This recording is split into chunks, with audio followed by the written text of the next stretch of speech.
Welcome, everyone, and thanks again for being here in this virtual space with us. We can continue welcoming folks as they come in, but I want to make sure we have lots of time for the conversation we've come together for. So I'm really excited to be the one who helps us get things rolling. My name is Laura, and I'm Marketing and Communications Manager for Canadian Organic Growers. My pronouns are she, her, and I'm a person who identifies as bisexual or queer.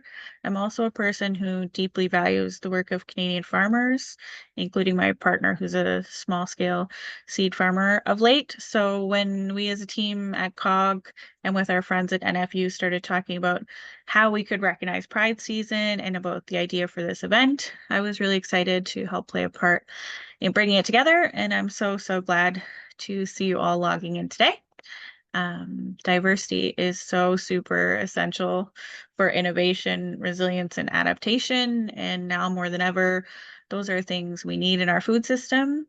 So thank you for joining us for this opportunity to hear from an amazing panel of farmers who very generously said yes to giving of their time during the busy growing season when we asked. To hear them chat about pride in farming, but also about their perspectives on how we can make the ag community a more diverse and welcoming space. You will likely have noticed when you logged in that the meeting is set to record. That's so we can share it with folks who registered but ended up not being able to join us. We also plan to share the recording of the panel discussion on our Organically Canadian Resource Hub, where we collect farmer stories and perspectives to help consumers learn more about the ag world. But we want to make sure everyone feels comfortable in this space today. So if you have concerns about being included in a published recording in any way, please send a message to me in the chat. Some of my COG colleagues, including Jenna, Julia, and Karen, will also be helping to moderate the chat, so you could message any one of them as well. So with that said, I'm super delighted to be introducing our moderator for the next hour of conversation and Q&A. Katie is COG's Director of Policy and Research, and she's passionate about building food secure, resilient communities and restoring our landscapes and ecosystems. She's someone who offers me constant inspiration with her ease in collaboration and in conversation and her dedication to the future of farming. So I was super pleased that she agreed to moderate today when we asked. And so I'll now sit back and listen, hand things over to her, and I'll see you all in the chat. Thanks, Katie. Okay, thank you, Laura. And hi, everyone. Happy Pride. Thank you so much for coming today and being with us and making the time. I know it's a busy time of year, but it's also an important time for us to get together and spend an hour. I know it's going to go by quickly, but it's going to be a great conversation. So welcome, everybody. As Laura said, my name is Katie Fettis, and I've been working with Canadian Organic Growers for almost 3 years, and it's a wonderful team. It's a wonderful community, and we have some of our farmer members of the community with us today, and we're going to have a conversation about pride in agriculture, pride, whatever everybody wants to talk about. So the 4 of us will talk for a little while, and then we would love to hear from you what your reflections and questions are as we go. So on to the next slide. We'll just go through some quick intro materials before we begin. And of course, to begin with, as a national organization, Canadian Organic Growers spans across many Indigenous territories and recognized treaty lands. Me personally, I'm joining from Treaty 13 territory in Toronto, and we recognize Indigenous peoples and nations as essential leaders and land stewards within agriculture and food systems historically and also today. So we encourage you to visit the resources at the bottom of the screen there to learn more, and we can move on to the next slide. So thank you for joining us at Canadian Organic Growers. We are an educational charity and organization that's been around for over 50 years now, so since 1975, and was founded by a 16-year-old youth in Toronto, but is now working nationwide to support resilient and regenerative and organic food systems across the country. So we do that in a number of ways through training and supporting growers, providing a voice and organizing the voice of organic growers and consumers, and advancing policy and industry development at local, regional, and national levels, as well as coalition building with lots of partners, a couple of which you can see on the screen. And on the next slide, we're happy to be hosting this event in partnership with, well, first, there's more about us: education and research, advocacy, collaboration, and leadership, our friends at the NFU. So NFU is an organization that also works with farmers and who we work with a lot. And we're really always inspired by the NFU and the courage, clarity, and leadership that you provide for the farming community in Canada. On to the next. Of course, we're in this virtual room together, but we ask that you just consider these guidelines in order for the conversation to be productive and welcoming for everyone. So you can read them there, and we'll go through them all in details. But just be respectful, listen, and show up with your good questions and curiosity. Okay.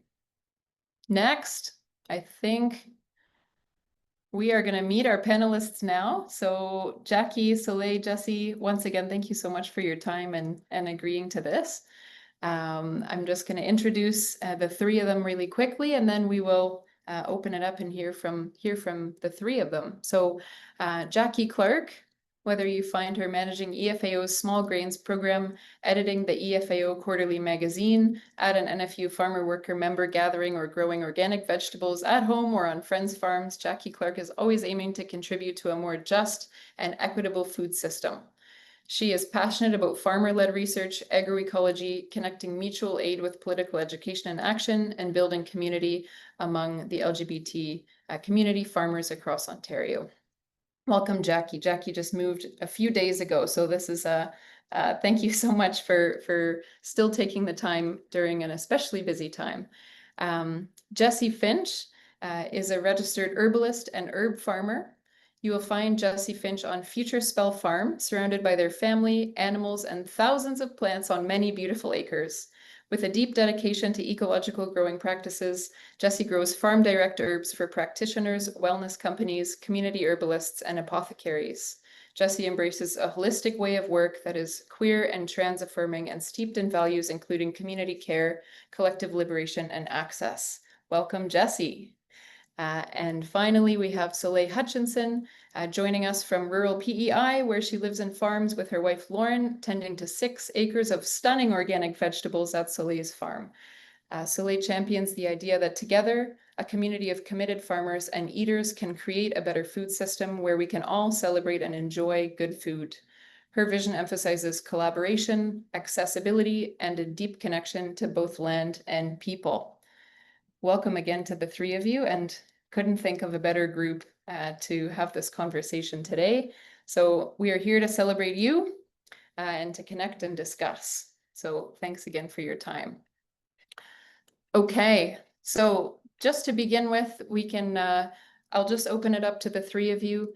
Can you just start by telling us a little bit about you from your own perspective, about your farm and what drew you into agriculture? So maybe we can start with Jackie.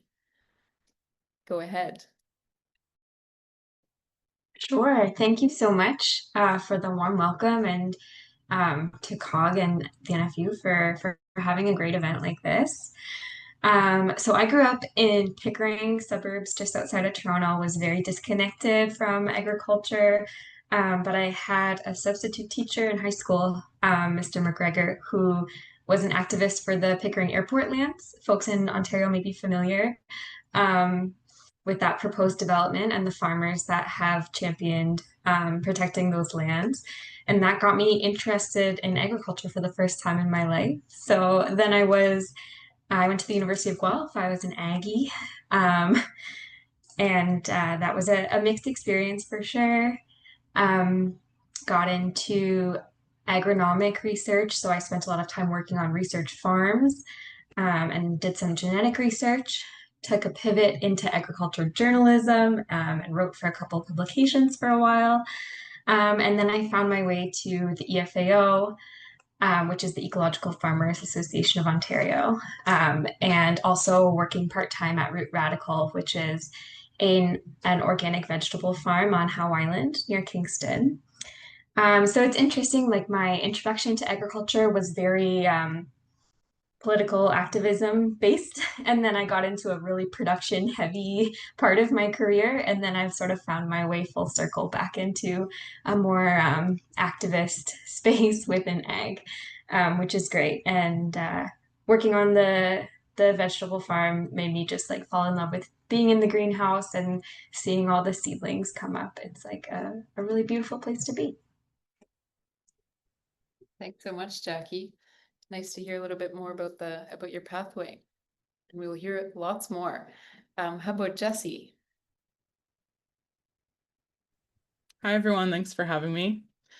It's always funny to try and like condense like how you got to this wild world of agriculture and plants. I feel like I forget everything that's ever happened in my life whenever someone asks me. Um, Essentially, I have always been someone who was enamored and surrounded by the natural world, even when living in the city. It's a part of me.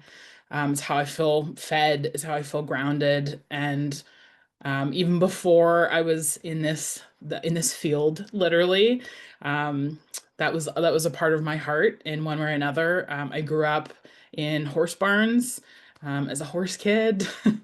Thought that would be my entire life, and it ended up just being not the right fit for me environmentally, um, psychologically, a very competitive um, environment. And I ended up deciding to go to school to be a clinical herbalist. That felt like the best tie between my love obsession, really. I'm a hardcore plant nerd. My love for plants and for nature and for this beautiful planet that we live on, and being able to connect with people and support them in some way was really a synergy of that. And as I was in school to become an herbalist, I was also working on vegetable farms. And I'd always been a gardener. That was always a part of my life. And I had a very silly idea that at some point in my like very far life future, I was going to farm. I had no idea why that was a benchmark of like in the future. There was no rationale to that. It was like a psychological block, I guess, that I had, that I had to have things in order to be able to do that. And as I was in school to be a clinician, I was realizing that there was a great need for high quality herbs. Most are imported and most are pretty degraded by the time they get to your hands in Canada, let alone Canadian grown herbs. It's a very, very sparse market with huge demand. Um, so those things kind of all smashed into each other when I realized like I can do this. There's literally nothing holding me back besides my own rules. And the knowledge that I learned working the vegetable farms and the knowledge that I had been studying as a clinician just came together naturally. And now I live this bizarre, wild, amazing life of being a commercial herb grower and still an herbalist. And those things are a deep, deep part of who I am. And definitely, to tie it into the topic today, inform my are informed and inform my queerness, my gender expression, how grounded I feel in those things in a way that I didn't really think would happen. Um, being with the land and being a grower is the most myself I've ever felt. And I think they're really interrelated. Wow, thank you so much for sharing that, and well summarized. You know, and yes, you're living the dream. So Depends on the day, but usually. Yes. And Soleil, go ahead. Hi, everyone. Yeah, so I'm Saleh. I am here on Prince Edward Island. I actually grew up here on PEI and never thought I would be a farmer. Never thought I would actually farm just 5 kilometers down the road from where I actually grew up. After high school, I basically left and traveled for 10 years and I backpacked quite a bit.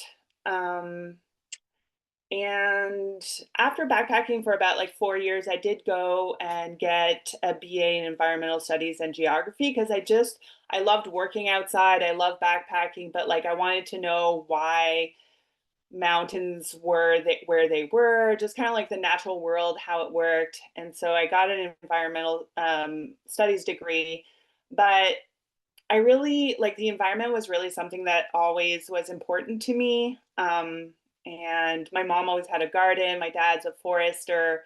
So kind of taking care of the environment is and being part of it is really important to me. And when I was in university, the program was just starting up. It was in 2002 or three. And I would always ask the teachers, they were kind of like doom and gloom and they didn't really give me any kind of like positive of what I could do as a person, just like an individual. And so when I graduated, I went woofing, and that's when I kind of realized, oh wow, there's actually something that I can do that was a positive to my environment, and not only the environment but my community, which is really important. And I absolutely love food, so it just kind of like blended everything, and it just kind of was an aha moment for me. I was traveling the West Coast and I fell in love with Portland, Oregon. And I just wanted to figure out how I could actually stay there and found a farm that was willing to hire me as an apprentice because back then everybody was an apprentice, not a hired hand. And yeah, just stayed there for 2 years. And that farmer was so generous in kind of like opening her books and showing me everything what she was doing. She was a mixed vegetable farm and catered to local restaurants in Portland area, as well as did CSA. So I stayed there for 2 years, and I almost moved there, but I'm really close to my family, and the island is completely the other side of the continent. So I decided to give the island 4 years, a good solid 4 years. And if it didn't work out, I was going to move out west. And that was in 2008, and I am still on the island. So what I realized is that Portland had everything for me to enjoy, but the island had a lot of opportunity and space for me to grow and build whatever I really wanted to do. And so there was like a choice whether like I could be part of the change or part of the growth.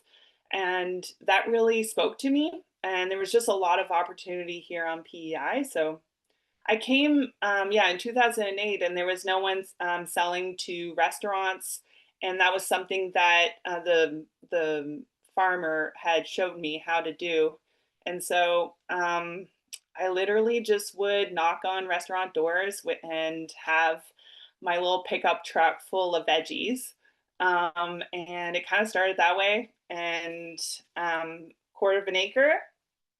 That was in 2009 or 8.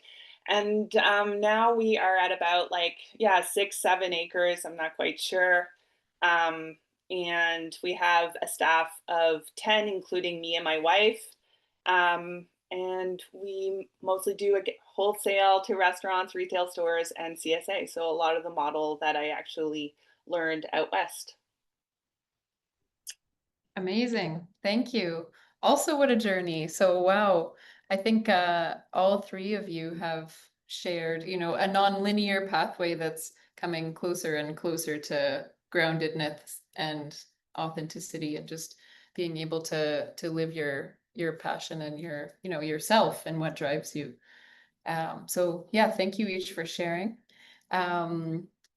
Just to say, everyone, also, you know, the three of you, if you want to ask each other questions too, this is good with us. But everyone else, if you want to just kind of track down what stood out to you or what you want to hear more about, we'll open it up for discussion. And we have a special surprise treat at the end, so we just have to leave 3 minutes for that. That's all I'm going to say. But another question, and maybe we can just go popcorn style this time. So whoever wants to chime in, the topic of the day. So what does pride mean to you as a farmer, and what connections, if any, do you see between ecological agriculture and you know, being a queer person in the agricultural community? Whoever would like to start.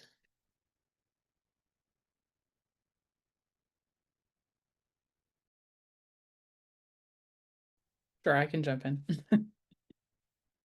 The first thing that comes to mind for this is, so yeah, again, for context, I'm coming from this as an herb grower. So I have a little bit of a different relationship to my crops than if someone growing vegetables or grains, because I use the plants that I grow medicinally, and so do the people who source them for me. And herb people are typically plant obsessed people, as I think most farm people are. So for me, one of the biggest things I reflect on often is the parallels between in the queer and trans community. A lot of us have a connection with found or chosen family. That's how I feel about my friends. They're like the light of my life, but there's also a deep connection with the way I feel with plants. Um, the For a lot of queer and trans people who are also herb people, we view our relationship to herbs as akin to that found family, quite literally. You can find them wherever you go, even if you feel isolated in a community, in your life, in your own family. For a lot of people, you have these relationships with herbs that sometimes you can literally find in the concrete.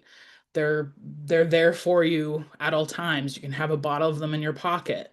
And that's how I came to herbs and to growing and to plants, is that like I felt really isolated and unsupported, and the plants were there for me. So there's a really big tie for me personally between the beautiful matrix of found family, in that like queer and trans community, and the way I feel about plants. Um, Pride to me is political. I mean, the why we're here is inherently political, and is directly tied to visibility, especially in the agriculture space. Um, is our queer or transness inherently relevant to farming? Not necessarily, not linearly, but as an individual doing any job or in any space, you're bringing an energy, a perspective, a presence that is uniquely yours, and queerness and transness inherently informs that, inherently bolsters that, emboldens that, and it dictates your perspective in those spaces. And queer and trans people have incredible perspectives, incredible presence, uniqueness that informs what we're doing, even if you're pulling carrots in a field or you're harvesting chamomile flowers, in my perspective. And similar to what I said in my intro, like I feel most connected to myself at this point in my life as a grower, because those things are connected to me. So I have pride equally in who I am as a person and my queerness, and my relationship to being non-binary, as I do being a grower and getting to do this life and be visible in the ways that I am and relate to the plants and relate to my community. I think it's a big tapestry of connection and plants and soil and insects and all of the things that go into that. Yes, thank you. You're human and beyond human chosen family. Thank you so much, Jackie or Soleil. I can go. Yeah, I mean, like, me, it's like ecology is about diversity and embracing everybody's kind of like qualities and differences and kind of seeing how we can actually really work together. On the farm,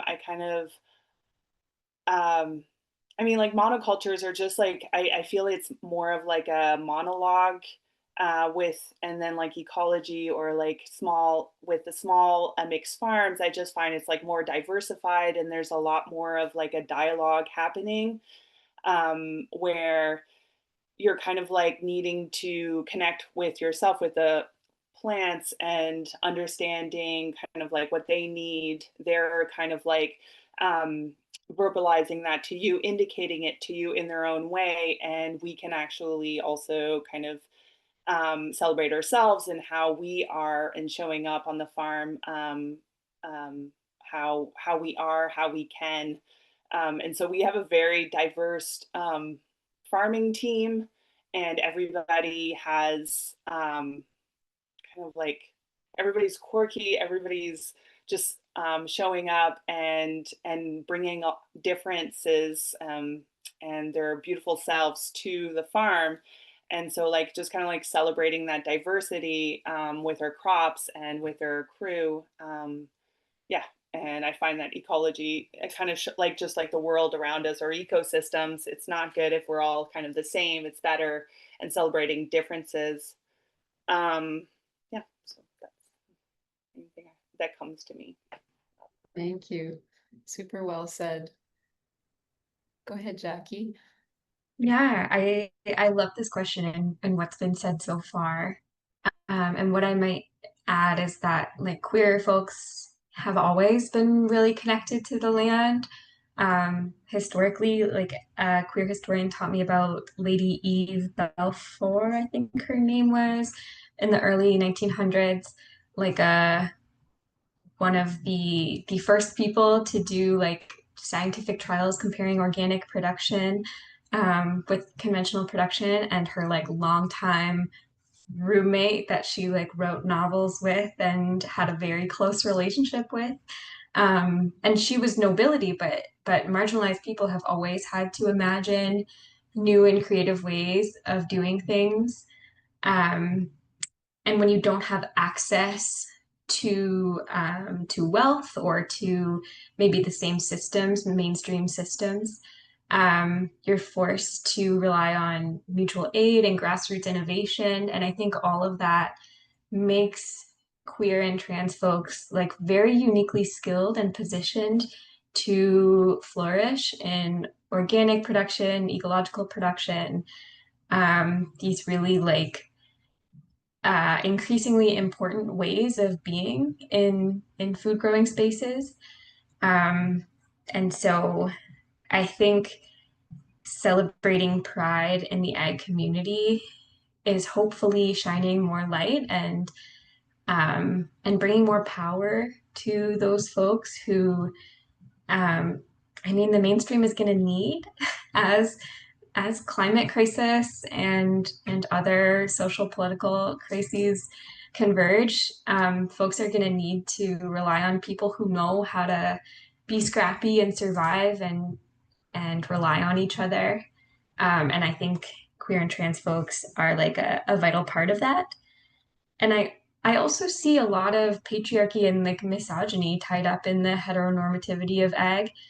And so more pride in agriculture, more queerness and transness, and that acceptance is not just going to benefit queer and trans folks. It'll free everyone from, specific ideas of what men and women should do or can do in this space.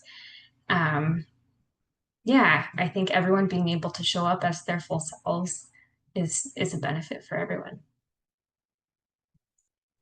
Thank you, Jackie. You're getting lots of hearts on that one. So building on that then, it's vital, right? It's vital to be able to have the queer perspectives in agriculture. And so you've already started to answer this a little bit, but what are some of the barriers that still need to be addressed with that are either, you can speak to your own experience or just what you see more broadly? And then on the flip side, what are some of the opportunities that you're excited about for queer people in agriculture? So I'll open it up again, whoever wants to kick it off.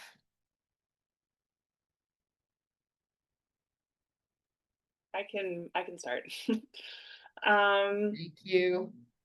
Yeah. I mean, like, I kind of think of our farm as a little bit of a bubble, and allowing us to kind of create it how it works, like just kind of like opening it up. And I just love how people come on the farm and they really blossom because they see that we try to actually really um, allow people to be themselves. And I just yeah, just like an example is that like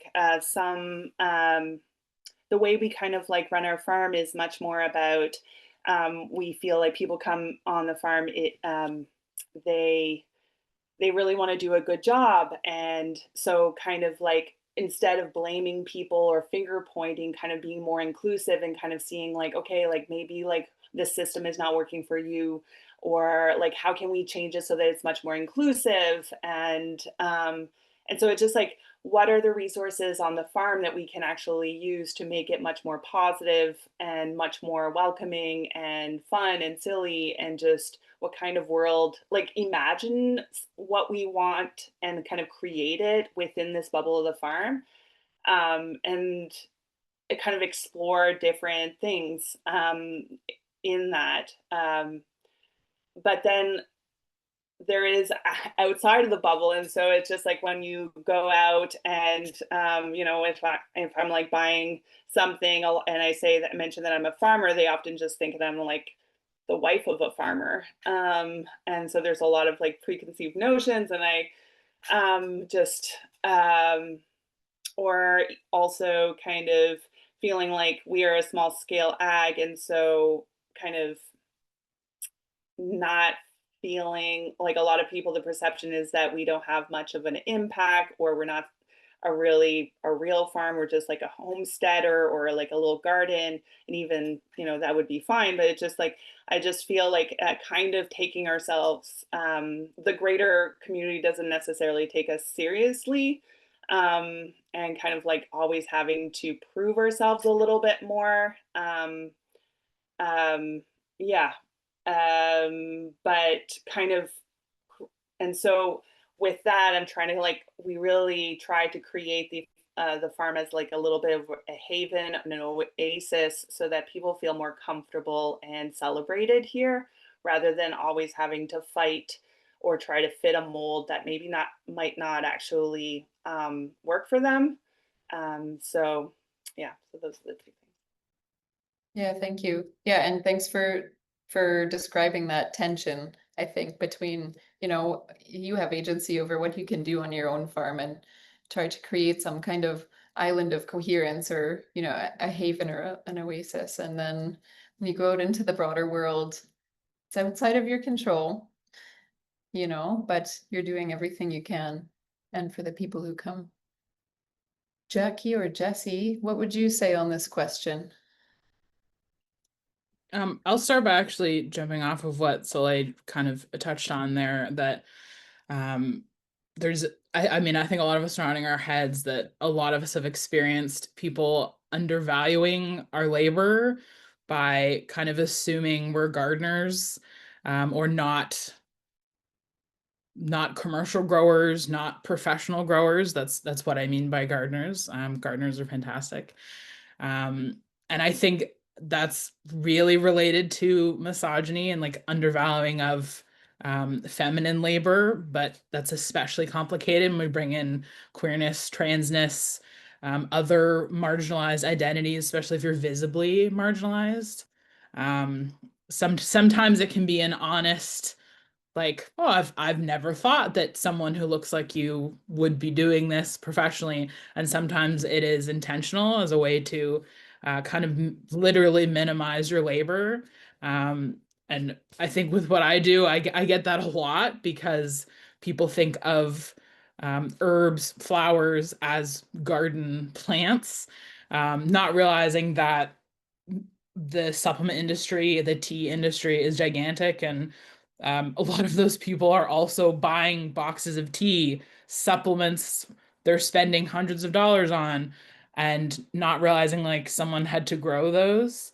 Um, I grow those, not necessarily in what they have on their shelf, but it's not um, at a garden scale, you're growing like one or two plants and it's for your own use. And as a commercial grower, it's like, it just said in my bio, like I have thousands of plants that I take care of.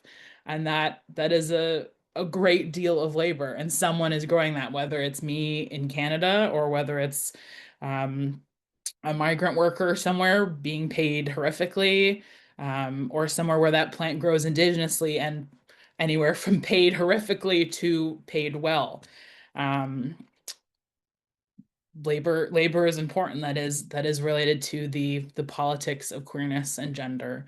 Um, and then the broader scale of that in terms of barriers is the maybe most obvious one, at least as someone that lives more rurally, is the literal safety of being in rural communities is often a barrier for many people. Perhaps the largest barrier besides access to land. Some communities are amazing, but also there are many that aren't still, unfortunately, especially if you are visibly marginalized. If you're out with a partner or you look less straight, less cisgendered, whatever you want to put in there. Um, Farming aside, like just going to the grocery store, going to a market as a grower. I'm pretty good here in for context, I'm in Dufferin County in Ontario. We have a lot of the like GTA Toronto influence in the last like 5 or 6 years, but there's a ton of racism, there's a ton of discrimination, and especially in the last 5 years, longer, that's gotten a lot more vocal to a really disturbing degree. I'm sure other people have experienced that. And it's even though I feel safe as an individual, primarily because of my whiteness, let's be honest, but and just from my community, that's a really heavy thing to sit with and have to live with in the community that you're also doing work in. And I think that deters a lot of people from thinking about coming into agriculture. Um, yeah, and don't want to get too heavy, but in terms of opportunities, as Jackie mentioned a little bit, um, queer and trans people are incredible and have really unique perspectives on things, and we can bring a lot of really unique outside the box thinking to organic growing. Um, Perhaps being less constrained by like what the status quo is comfortable with or what you're supposed to do, and create new things, new opportunities, new way of doing things. And I think that's what I'm most excited about by like seeing other queer and trans people coming into this space is like we're pretty cool. I think we do cool things. We always have for decades, for centuries, as long as queer and trans people have been around. And doing that in this context is like, yeah, we need more. Keep doing it. It's always an opportunity. For sure. For sure. Thank you. So many good tidbits there. Thank you, Jesse. What about you, Jackie?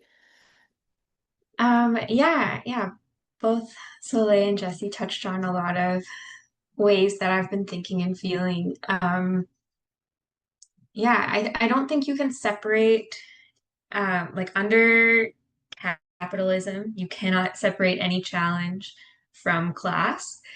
And agriculture is a very capital intensive work to get into, job, lifestyle, whatever you want to call it, passion. Like it requires access to land usually, and seeds and equipment, and all of those things are very barriered. Those challenges are present for all new farmers, but it's compounded then by if you're a marginalized person who's been like traditionally excluded, if you're a person of color, if you're a queer person, it's just harder to get in the door. I think, I mean, I want to be hopeful. We're starting to talk about it, right? Like there's events like this. Like 5 years ago when I was an ag journalist, I was closeted and told that I couldn't write about pride in agriculture because it would upset our religious readers. And I was able to leave that job and find myself a bubble, like Soleil was talking about, somewhere else that was safer and more affirming. And it's hard for me to tell if there's been progress or if I've just gotten myself into more of a values aligned space. But yeah, when we talk about it at EFAO events, we have, I mentioned in the chat, we had an event about being queer and living in rural areas. It was beautiful, wonderful. We talk about how like as like a white queer person, I'm fairly protected. I kind of pass. No one looks at me and assumes anything. But yeah, a lot more racism and transphobia for folks that are like very more visibly marginalized. And I think like the more we can get folks with power, with social power or with institutional power, on board and have them show up as like in allyship all year, not in June, but all the time. I think the better it will get because it's less safe for some people to speak up for themselves. It's much safer if people that already are protected from social or financial repercussions can speak up for folks. Like we need more folks on our side for sure. Yep, yep, definitely. So important. Thank you for sharing. Just building on that, we can go to a question that's come up in the chat. So Jody has asked a little bit about what you started to mention, Jesse, is the way that you've seen things changing over the past few years. So the question is curious if things seem worse with the spread of anti-queer culture war stuff on a lot of rural groups, social media groups. And if so, how are farmers building community that pushes back on that or creates safety around that? Did you want to speak any more to that, Jody, or did we capture the question okay? Okay, 2 thumbs up. So any more detail that any of the 3 of you would like to share, or anyone else in the group on that matter, just in terms of what you've seen changes in the last few years and how farm communities are responding to that. Any thoughts? Yeah, I can expand a bit on that. I think it's hard to say exactly. I would like to be optimistic and say I don't think it's worse. I think that the people who are having these feelings just feel more comfortable expressing them publicly. I think they've always been there and have had those feelings. It's just especially online, there is more of a welcoming space for those opinions to be expressed than there may have been 5 years ago. for reasons you can fill in globally. I personally, like in our community's Facebook groups, in Orangeville, in Mono, Shelburne, my like surrounding rural towns. That's kind of my like magnifying glass into community is what do the comments look like and how are the comments responded to? And that was what I was thinking of personally, was like in the last 5 years, especially the last year, I'll be really honest, but over 5 years, the comments I've seen that I'm like, okay, like you're posting that with your face, with your job, if it's on your Facebook, and then people are being supportive of such a comment, is incredibly disheartening some days, horrifying some days, specifically around the racism stuff in my community specifically. Um, and I think that's been there. As I said, I think it's just like the people are appreciating their comment, so they're feeling supported.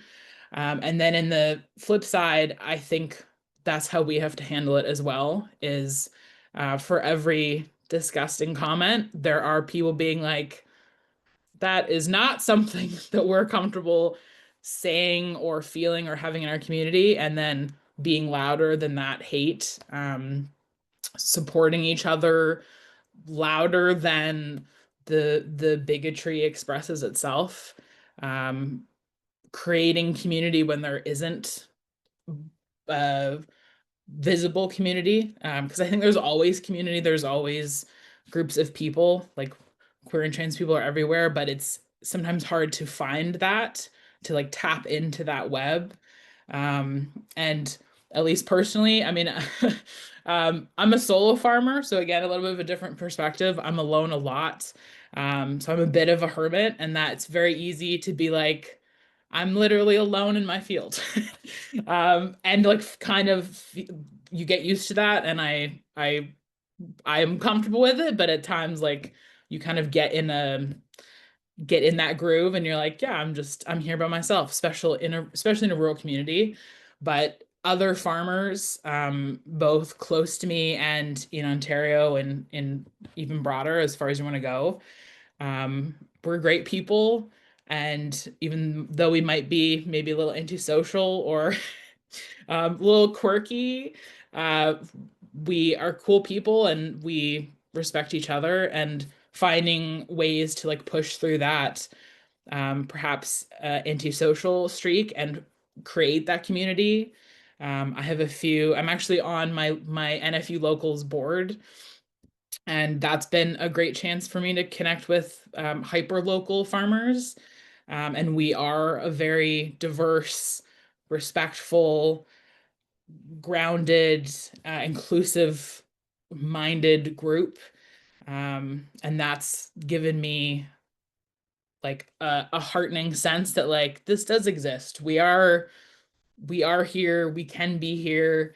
And we like have each other's backs, even if they are allies, and not queer or trans themselves. It's kind of like a scale, like the heavier that the bigotry side gets, the heavier we want to make our own side of like really strong, resilient, grounded, vocal, visible community, and just like keep balancing that scale until the other one maybe like gets a little lighter. Love it. So well said. We need to make sure it's easy to find each other, because we are there. Jackie and Soleil, did you want to add anything onto that? Up to you. All good. Okay, everyone, the time is flying by. Yeah, thank you so much. The three of you are so well spoken and you're saying so many really important things. Thank you for that. Just want to open it up to the group. Thank you so much, Rachel, for the documentary that you shared. Let me see here. There's a place for me here about queer life in our rural community. So some of those themes coming up. Queer life in the rural space. I just want to open it up to the group if anybody else has questions and or reflections or thoughts that you want to share. You can feel free to raise your hand, write it down, unmute yourself. Up to you. What's coming up for everyone? Jody is off. Thank you, Jody. I have a question. Go ahead, Jenna. I want to know how everyone's finding some joy this season. What are you looking forward to?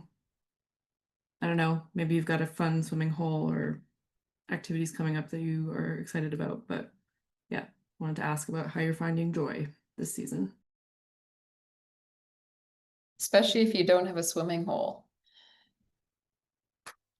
What a missed opportunity. Great question, Jenna. I mean, I think we're all finding a swimming hole now is the answer to that.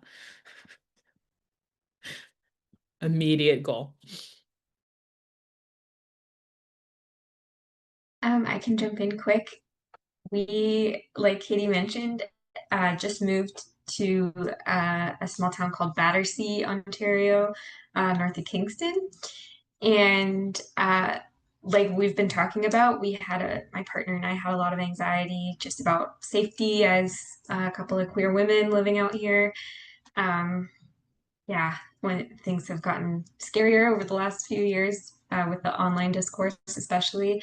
But our first neighbor that came up the drive and introduced himself to us was a queer gentleman in his 70s that lives with his husband down the road. And he told us that this part of the lake we live on, they used to call Gay Bay because it was the first place where there were multiple same-sex couples in South Frontenac. So it's brought us so much joy to realize that we accidentally moved to Gay Bay.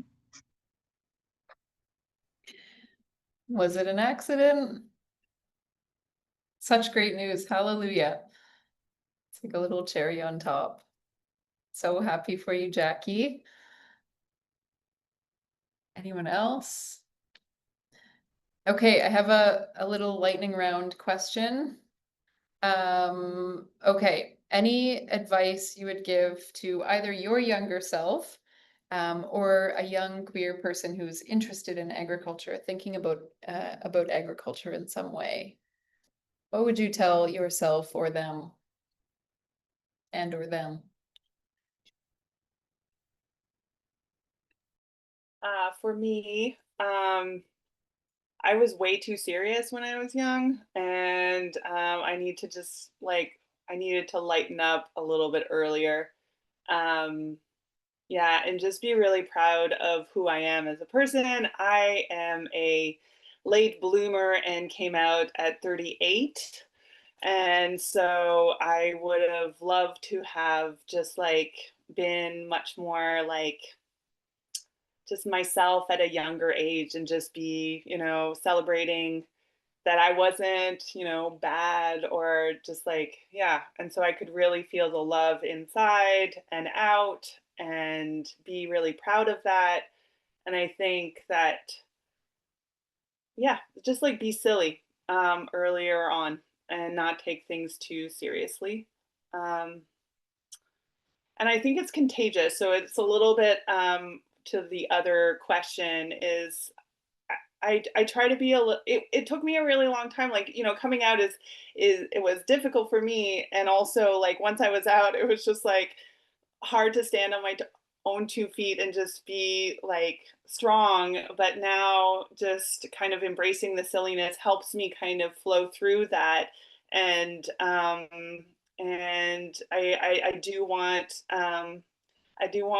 people to kind of see me, see my wife, and celebrate us because we are trying to celebrate ourselves. And so just, yeah, just be a little bit lighter.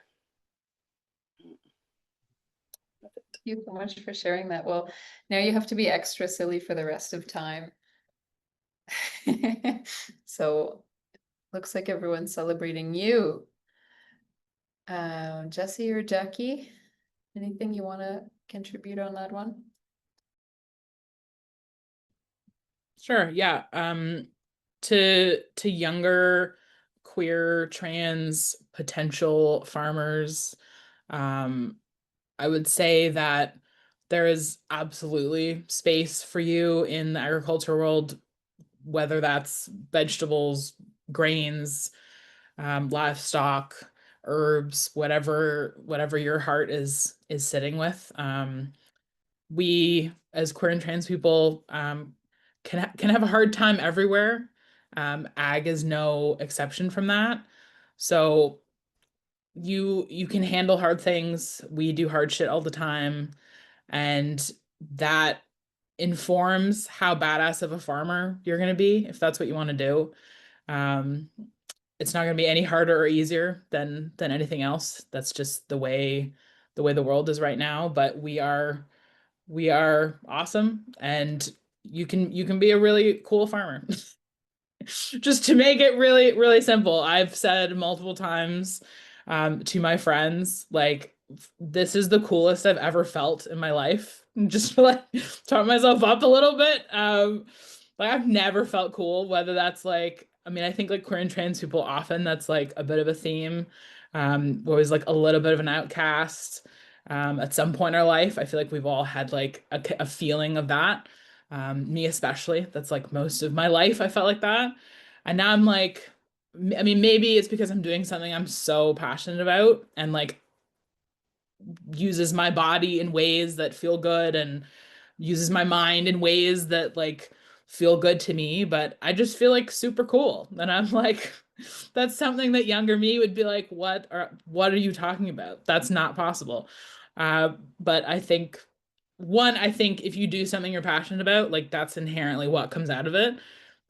Whether that's be a librarian or be a teacher, if that is like be a grower of whatever thing is in your heart, I think it'll like it will hopefully bring you a lot of joy amidst all of the frustration and stress and sweat and dirt.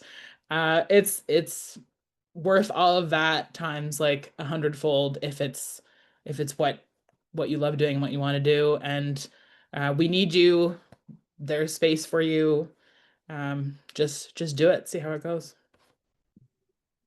Oh man, thank you. You are super cool. It's true. Jackie, what about you? Rounding us off. Yeah, I think to a younger person or a younger me, I'd encourage them or me to try work harder. No, not work harder. Try to get into your body. I think as a young queer person who is maybe closeted or maybe going through things, spent a lot of time not connected to my body and the way that it felt because that's really tied up in gender and all kinds of uncomfy things. And being on the land and being connected to farming helped like root me so much more into the physical experience of being me, which then helped root into the heart and soul experience of being me. And I think that's true for a lot of people that love working on the land and growing food. And so I think just encouraging folks to seek out those experiences that have you really in your body and in nature. I think it's like very healing for everyone. Amazing. Also a great one. Thank you, Jackie. Yeah, thank you. Thank you so much to the three of you for being so open and sharing so much so well, so fast. So it's 3:02. Thanks for an extra few minutes, everyone. So to wrap us up for the day, of course, what else could we do than have someone share a poem, which she just wrote by listening to what you all said and put it together. So we have Luluama Malalu here. Luluama is my partner, and I'm so proud of her and her art and the way that she can do this on the spot. So let's see what she has to say. I'm gonna mute myself now. Go ahead, Lulu. Hi everyone. So as Katie explained, I listen and I tried to write something. I will post it in the chat so that people can follow along. But yeah, I hope you like it. It's called Roots Are Radical. As a sun child, every morning it is different. But yesterday I sat in the soft, silent miracle of sunrise, wondering why the mountains are where they are. All I know is that everything has a reason and a purpose. I'm a wanderer in this world searching for birdsong and an invitation. My growing garden shows me that there is a grand design to the green. Today I am stunned by all the seedlings slowly coming up. How marvelous is it to be standing on this blue marble. Earth is a wildly beautiful place to be. Despite the cityscapes of Pickering, flowers with all their will still push their way through the concrete cracks. There are small and big miracles to celebrate if you are present enough to listen to the whispering plants. Although our time here is brief, we are all apprentices to the trees. The earth takes the earth it takes so the earth is so tender in the way it takes care of us. Even though the world is on fire again, a farmer once told me that roots are radical. Soleil says the mountains are just where they should be. I'm enamored by the genius of light and herbs. There's a place for all kinds of critters here. Sorry for all the typos there, but yeah, thank you.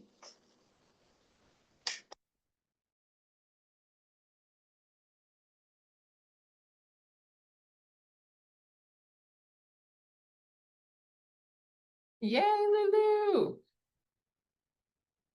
Thank you, Lulu.